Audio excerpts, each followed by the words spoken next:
IGN, Kotaku, and YouTuber Lance McDonald are being accused of coordinating an attack on Stellar Blade by accusing the game of racism. Before I get into this, I'd like to ask you, please hit that subscribe button, hit that bell for notifications so you don't miss any of our future videos here at the Trent Report.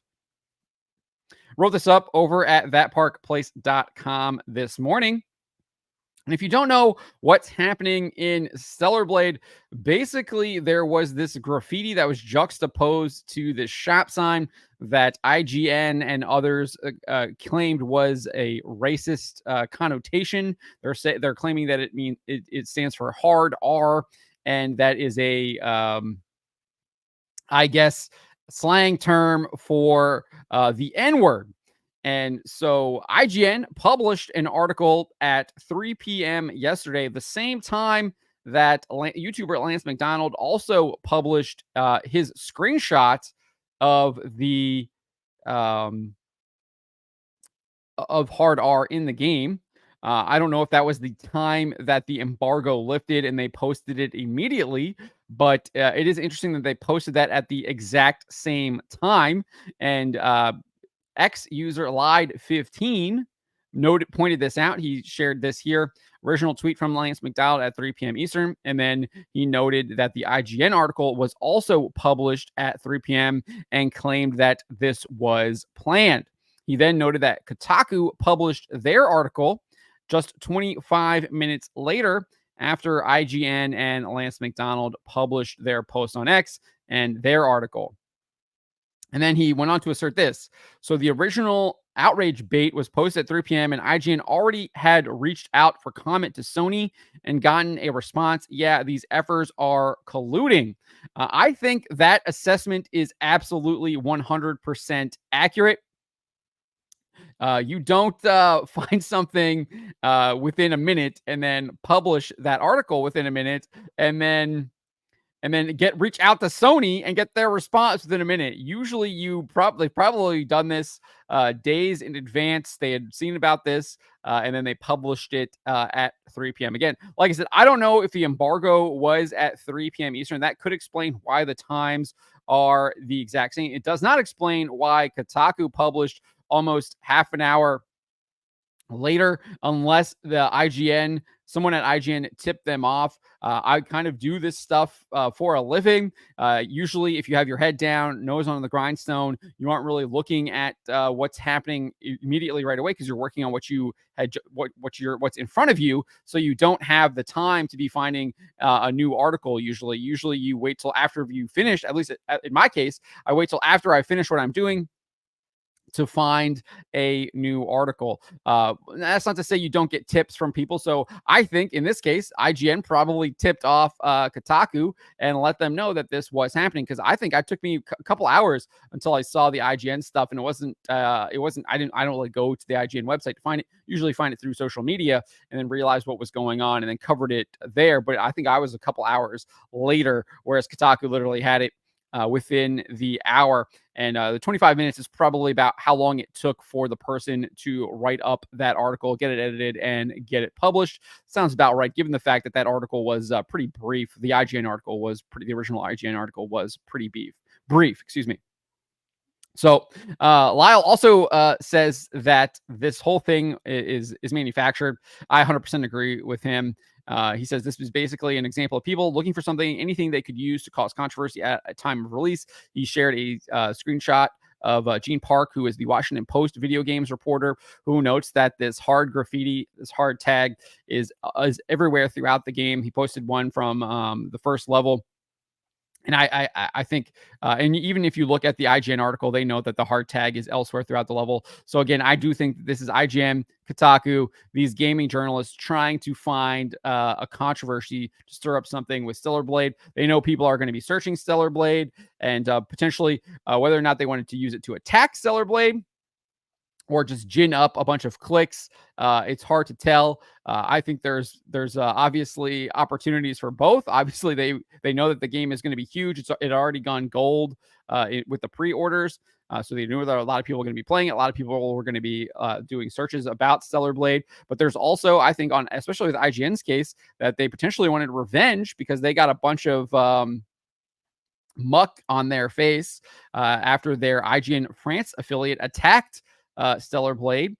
Basically was claiming that the character design of Eve was causing real world harm to women. They had to radically edit that article and issue an apology. So I would not be surprised if IGN had a vendetta against Stellar Blade and we're trying to make the game look bad. And then also, you can also look at it as a power play that IGN wanted to exert over Sony, over Shift Up, and say, hey, look, we still have the power here. We're going to accuse you of racism, and you are going to do what we want you to do. You're going to react to us. Obviously, that is indeed what Sony did because they replaced the hard graffiti tag with crime. But it's not just Lied 15 or Lyle speculating on this. We also saw Mark Kern doing as well, former World of Warcraft team lead.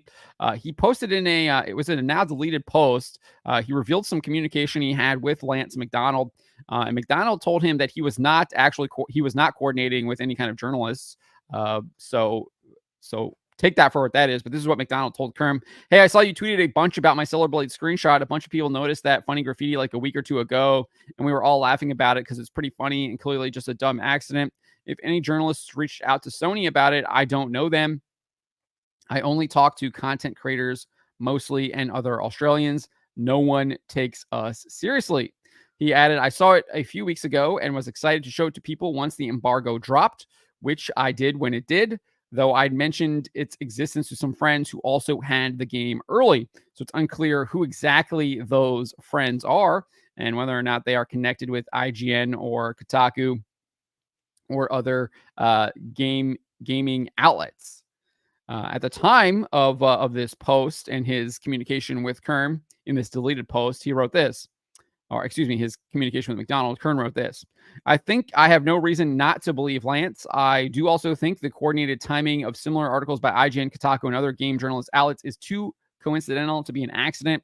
It may be that Lance's screenshot that he shared with other friends who also had the game was discovered independently by IGN and Kotaku simultaneously in their own playthroughs, and they all found it simultaneously offensive, but that part seems far-fetched to me. However, there would be kind of a spat. I didn't cover it in this article here between Grums and McDonald. Obviously, I guess Grums got into McDonald's Discord, and upon communicating with him, people in the Discord were disparaging him. It looked like maybe McDonald was part of that as well. It's unclear what was going on there, but Grums clearly changed his opinion and believes that McDonald was actually coordinating with IGN and potentially Kotaku as well. But then, so he posted this later on. He says, Stellar Blade Hard R controversy was manufactured as a coordinated attack. He asks that as a question. And then he says, IGN and Kotaku respond ready with articles, including Sony official responses exactly the moment the screenshot was posted by YouTuber Lance McDonald. Impossible for news to get comment and response from Sony in such a short time. I 100% agree with that.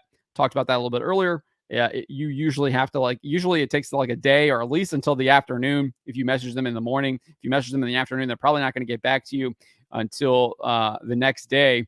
So I think this was probably done days in advance. Obviously, they already had the patch ready to go and it was changed almost immediately. So my guess is that IGN had sent this to them days before, and Sony and Shift Up were able to patch that ready to go day one when the game came out.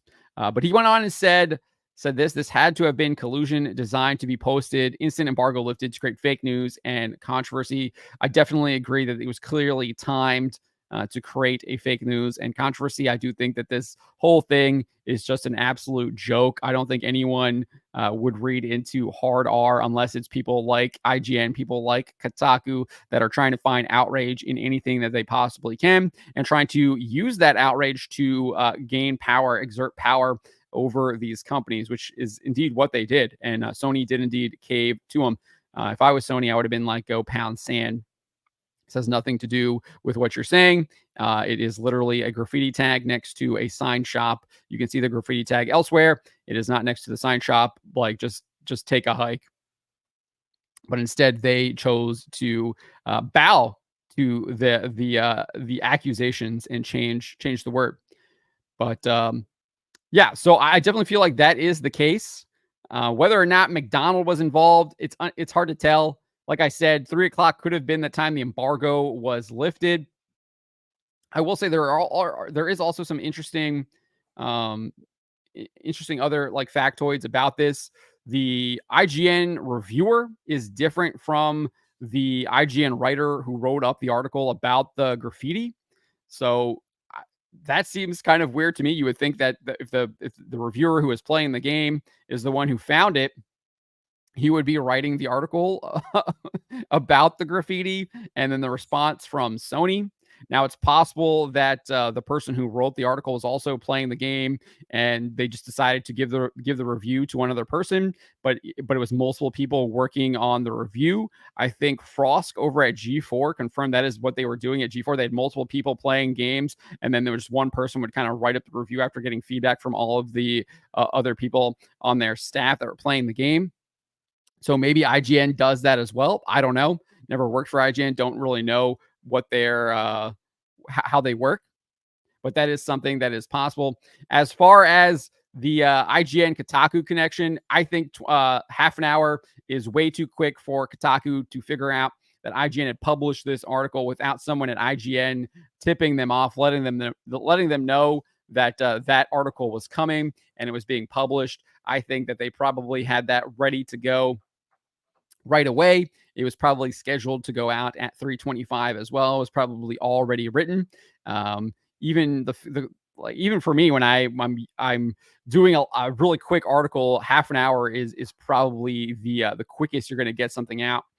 Just because you got to make sure you do your fact checks, you got to get your edits done, you just got to get everything put together, and then you want to also have like you got to put it all, you got to lay it out. I mean, it just takes time to get all that stuff done, and half an hour is usually probably the quickest you can do something like that.